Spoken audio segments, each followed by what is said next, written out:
Ассалаумағалейкум мен құрметті көрермендерім, қалайсыздар, амансыздар ма? Бүгін 7-ші күн, демалыс. Тауықтардың бәрін жай жібердім. Мына көгершінді қараңыз, балапаны қақада ие бар. Тауықтың де балапан сияқты. Балапандар шүкір жұмыртқаларын тауып, екінші партия басып жатыр көгершіндер. Мына балап тауықтар мындайша балапандар.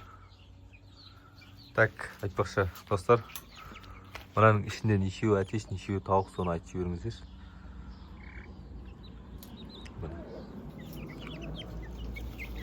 Менің ойымша екі тауық бар сияқты мынаның ішінде.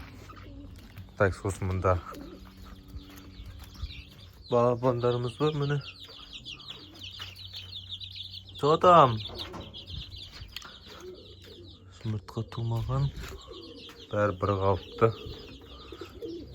Сол қазір машинамды оңдайын деп жатырмын. Машина оңдайын деп жатырмын қазір. Кеше 30 мыңға дипломат алғам. Соның, короче, өзің кілт ұстасаң өз оңдайды екен машинаны. Соны оңдайын деп жатырмын, короче. Мына артқы, мына Сиена, Альфредтарда мына дөңгелектің іш жағын жиып қояды ғой. Сол мына жағын жасадық, нормально желінген жоқ.